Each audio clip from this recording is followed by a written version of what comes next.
how are you? I hope you all are fit and fine at your home. And today is your English grammar. So I will start chapter 5, and chapter 5 is pronoun. Okay.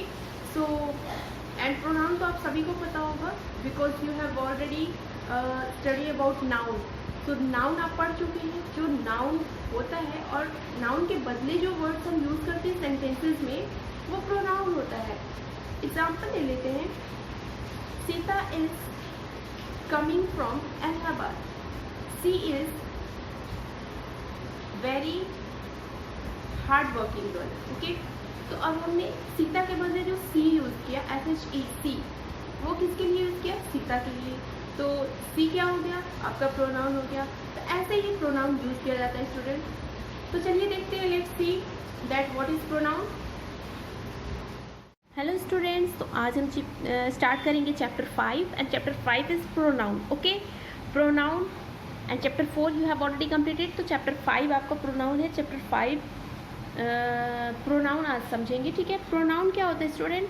Noun आप सभी ने पढ़ा है. Noun कोई भी नाम जो होता है सब नाउन होता है. ठीक है. जो नाम के बदले यूज़ करते हैं वो प्रोनाउन हो जाता है. जैसे he, she, it, they, I, you etcetera. ठीक है. देखो यहाँ पे लिखा है pronoun are words that stand for noun और नाउन फ्रेज. यानी जो नाउन और नाउन फ्रेज के लिए हमेशा यूज़ किया जाता है, स्टैंड किया जाता है, वो हमेशा प्रोनाउन होता है. ओके. यहाँ पे he, she, it, they, I, you etcetera. यानी अगर कोई नाम है और उसके बदले ही का यूज़ हुआ है, कोई गर्ल का नेम है उसके बदले सी का यूज़ हुआ है, कोई भी एनिमल या थिंग्स नेम है उसके बदले इट का यूज़ हुआ है, या प्लूरल में दे का यूज़ हुआ है, आई का यूज़ है और यू का यूज़ है, तो ये हमेशा ये सारे वर्ड्स जो हैं किसी नाम के लिए ही यूज़ किए जाते हैं. ठीक है. किसी पर्सन पर, एनिमल और थिंग के लिए. ठीक है. तो वो सब प्रोनाउन हो जाता है. ठीक. प्रोनाउन के 7 काइंड्स होते हैं. First personal pronoun. Personal pronoun में I, you, he, she, it, them आ जाता है. पर्सनल प्रोनाउन को भी 3 काइंड्स में समझा गया स्टूडेंट. इसमें first person, second person and third person. तो वो मैं अभी आगे बताऊंगी आपको. अभी फिलहाल आपको काइंड्स देखने हैं. ओके. सेकेंड काइंड होता है पॉजिटिव प्रोनाउन. पॉजिटिव प्रोनाउन में जैसे आप सेंटेंसेस में माई, हिज, देयर्स एक्सेट्रा जो यूज़ करते हैं वो सारे पॉजिटिव प्रोनाउंस हो जाते हैं. Reflexive pronouns himself, yourself, ourselves etcetera. यानी जो ये हिमसेल्फ, योरसेल्फ, आवरसेल्फ, देमसेल्फ जो यूज़ करते हैं वो रिफ्लेक्सिव प्रोनाउन के अंतर्गत आते हैं. ठीक है. Relative pronouns who, which, that etcetera. यानी हु और विच, दैट, मतलब जो चीज़ें हम पहले से जानते हो उसके बारे में अगर हम बता रहे हैं सेंटेंसेस में. ठीक. तो यानी जिसके बारे में जानते हो वो नाउन हो गया और उसके बदले हम यूज़ कर रहे हैं तो ये भी प्रोनाउन ही होगा. तो रिलेटिव प्रोनाउन हो जाएगा ये. ठीक है. Interrogative pronoun what, which, when etcetera. यानी इंटेरोगेटिव जो वर्ड्स होता है वो भी एज अ प्रोनाउन जब हम यूज़ करते हैं तब वो इंटेरोगेटिव प्रोनाउन हो जाता है. Okay. Demonstrative pronoun this, that, those etcetera. ठीक है. डिमॉन्स्ट्रेटिव में क्या होता है कि जो दिस, दैट, दोज हम यूज़ करते हैं डिमॉन्स्ट्रेट करने के लिए, किसी नाउन को डिमॉन्स्ट्रेट करने के लिए, तो वो प्रोनाउन हो जाते हैं, यानी डेमोन्स्ट्रेटिव प्रोनाउन हो जाता है. ओके. लास्ट होता है 7 indefinite pronoun. Okay. Indefinite pronoun दे आ जाता है सम, एनी, नॉन एसेट्रा. यानी सम, एनी, या मतलब ये भी हम नाउन के लिए ही वर्ड यूज़ करते हैं तो वो प्रोनाउन हो जाता है. Okay student. तो यहाँ तक आपको समझ में आ गया. ओके. तो आपकी बुक पे चलते हैं. Let's see. तो स्टूडेंट बुक से देखते हैं. यहाँ पे कुछ एग्जांपल्स दिए हुए हैं जो अभी मैं आपको बता रही हूँ. ठीक है. Nishant loves to work. Nishant is efficient because Nishant is hard working. Nishant work is excellent. Nishant loves to work यानी निशांत को काम करना पसंद है. ठीक है. Nishant is efficient because Nishant is hard working. यानी निशांत एफिशिएंट मतलब सक्षम है because Nishant is hard working, क्योंकि निशांत क्या है? हार्ड वर्किंग है. निशांत वर्क इज एक्सलेंट और निशांत का वर्क क्या है? एक्सलेंट है. ठीक है. तो बार बार यहाँ पे क्या दिखा रहा है स्टूडेंट? देखो निशांत, फिर निशांत, फिर निशांत, ये बार बार निशांत का यूज़ हुआ है जो कि सुटेबल नहीं है, ठीक है। तो इसीलिए प्रोनाउन बनाया गया, क्योंकि अब जब नाउन हम यूज़ करते हैं, कोई भी नाम चूँकि नाउन हो जाता है, तो अगर हम सेंटेंस में कोई भी सेंटेंस लिखते हैं एक ही पर्सन के बारे में, मुझे 10 सेंटेंस अगर लिखना है, आपको 10 सेंटेंस लिखना है, तो आप बार बार उस पर्सन का नाम नहीं यूज़ करके आप उसके बदले प्रोनाउन यूज़ करते हैं, ठीक है। तो वो वही हो जाता है आपका pronoun, okay. Nishant loves to work, he is efficient. अब देखो यहाँ पे दिया है ना, Nishant loves to work, Nishant को काम करना पसंद है। ही इज़ एफिशिएंट, वह सक्षम है, because he is hard working, क्योंकि वह हार्ड वर्किंग है। हिज वर्क इज़ एक्सलेंट, उसका वर्क बहुत एक्सलेंट है, अच्छा है, ठीक है।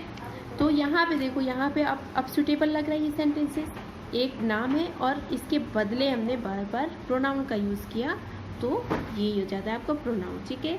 तो इसलिए pronoun is very important for noun, important in the sentence, okay.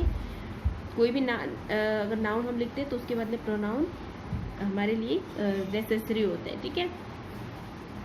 Kinds of pronoun, personal pronoun, reflexive, जो कि मैं आपको पहले बता चुकी हूँ जो भी होता है। तो पर्सनल प्रोनाउन में क्या क्या होता है, ये रिफर टू पीपल, मी, दे, यानी पर्सनल प्रोनाउन जो होता है वो सिर्फ पीपल को रिफर करता है। जैसे उसमें मैंने बताया था ना, first person, second person, third person.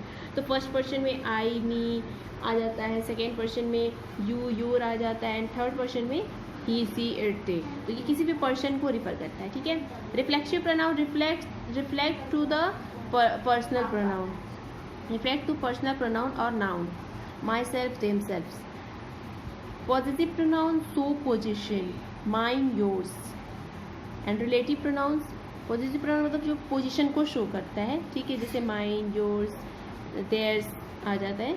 relative pronouns relating to an antecedent the noun that comes before, यानी antecedent means होता है पूर्व पद, यानी जो पहले आ चुका हो, ठीक है, यानी जो पहले जो हो चुका हो उसी को रिलेट करता है, वो रिलेटिव प्रोनाउन होता है, जैसे कि who, which. Interrogative pronoun are pronouns which are question words, यानी इंटरोगेटिव में जो क्वेश्चन वर्ड्स आते हैं, लेकिन वो क्वेश्चन वर्ड्स नाउन की जगह, यानी नाउन के बदले अगर यूज़ किए गए हो तब वो इंटरोगेटिव प्रोनाउन हो जाता है। Indefinite and distributive pronoun refer to thing in general. Indefinite या डिस्ट्रीब्यूटिव दोनों एक ही होता है, या तो इंडेफिनिट कहिए या डिस्ट्रीब्यूटिव कहिए, ठीक है। तो जैसे कि मेनी, फ्यू, इच, आइदर, यानी कोई भी चीज़ डिस्ट्रीब्यूटिव में समझ सकते हैं, किसी भी चीज़ को जब बांटा जाता हो और वहाँ नाउन के बदले अगर ये वर्ड्स आए, मेनी, फ्यू, इच, आइदर, तो यहाँ पे इंडेफिनिट या डिस्ट्रीब्यूटिव प्रोनाउन हो जाता है। लास्ट होता है demonstrative pronoun. Demonstrative means point out which, यानी किसी चीज़ को पॉइंटेड वो करे, ठीक है, किसी चीज़ को वो बताता है, डिमॉन्स्ट्रेट करता है, तो वो आपका दैट, दिस, दोज आ जाता है। ये सारे आपके डिमॉन्स्ट्रेटिव प्रोनाउन हो जाते हैं स्टूडेंट। आई होप कि आपको यहाँ तक समझ में आ गया होगा, ठीक है। पर्सनल प्रोनाउन मैंने आपको बता दिया है। We use personal pronoun in place of the person or people that we are talking about, यानी किसी भी पर्सन या पीपल के लिए हम पर्सनल प्रोनाउन का यूज़ करते हैं। इसमें first, second and third person होते हैं, ठीक है।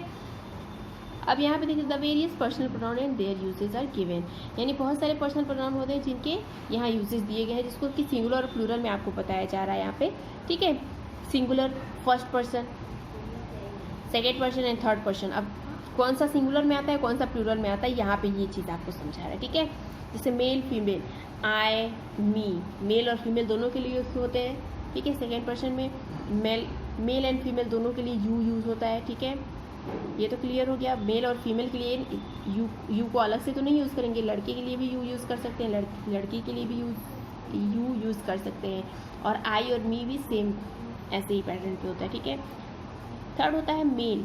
अब इसमें जो है थर्ड पर्सन में मेल और फीमेल बढ़ जाते हैं, यानी मेल के लिए अलग वर्ड यूज़ करेंगे, फीमेल के लिए अलग वर्ड यूज़ करेंगे। जैसे ही, हिम, ये आपका हो जाता है मेल के लिए, एंड फीमेल सी, हर, ये आपका हो जाता है फीमेल के लिए। न्यूट्रल के लिए हो जाता है इट, ठीक है। इट का यूज़ हम न्यूट्रल जेंडर के लिए करते हैं, ठीक है।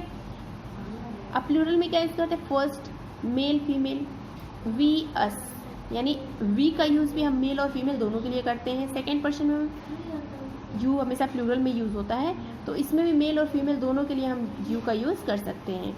एंड थर्ड पर्सन होता है मेल फीमेल न्यूटर, यानी दे जो हम यूज़ करते हैं वो मेल फीमेल और न्यूटर तीनों के लिए हम यूज़ कर सकते हैं दे का यूज़, ठीक है। मेल में जैसे अगर एक से ज़्यादा हो, फीमेल में एक से ज़्यादा हो यानी प्लूरल हो जाता है, या न्यूट्रल जेंडर में एक से ज़्यादा हो तो उसके लिए हम दे का यूज़ करेंगे, ओके। Pronoun can be the subject as well as the object of a verb, यानी प्रोनाउन जो है सब्जेक्ट के रूप में हम सेंटेंस में यूज़ करते हैं according to object. I need rest, मुझे ज़रूरत है आराम की। I is the subject of verb need, ठीक है, यानी कह रहा है I is the subject, I यहाँ सब्जेक्ट हो गया और यहाँ वर्ब क्या हो गया, नीड हो गया। The doctor told me to rest, doctor ने मुझसे कहा रेस्ट करने को, तो मी इज़ द ऑब्जेक्ट, यानी मी क्या हो गया, ऑब्जेक्ट हो गया of the verb told, told verb हो गया एंड डॉक्टर आपका नाउन हो गया, ठीक। तो यानी ये किसी जो मी यूज़ हुआ ये किसी नाउन के बदले यूज़ हुआ, ठीक है, तो प्रोनाउन हो गया। For a single person something we don't know whether to use he और she, specially if we are speaking of a person in general we can use if a student need help he और she should see the coordinator, या if a student needs help he should see the coordinator, ठीक है। तो student भी जो होता है ना, स्टूडेंट मेल और फीमेल दोनों के लिए यूज़ करते हैं, तो उसके लिए ही सी कुछ भी आ सकता है, वो आपके सेंटेंस पे डिपेंड करता है कि किसके लिए यूज़ हो रहा है, ठीक है। तो वही चीज़ यहाँ पे समझा रहा है। If a student needs help they should see the coordinator, ठीक है। ये सेंटेंसेस आपके दिए हुए हैं, मैं आपको बता रहा है कि प्रोनाउन कैसे यूज़ हो रहा है। इसके बेस पे स्टूडेंट आपको यहाँ पे एक्सरसाइज करना है, fill in the blanks with personal pronoun. Personal pronoun से आपको फिल करना है। पर्सनल प्रोनाउन में आप समझ गए हैं, I, me, you, we, our, he, she, it, they, ये सारे आते हैं। तो इसमें से आपको सेंटेंस पढ़ना है और सुटेबल पर्सनल प्रोनाउन यूज़ करने हैं। तो आप इसको करके भेजेंगे, ओके। एंड जो भी डाउट होगा तो वो मैं क्लियर करा दूँगी, ओके। सो नेक्स्ट फिर नेक्स्ट पार्ट में मिलते हैं, इस वीडियो के नेक्स्ट पार्ट में मिलते हैं। तो आज के लिए हैव ए नाइस डे।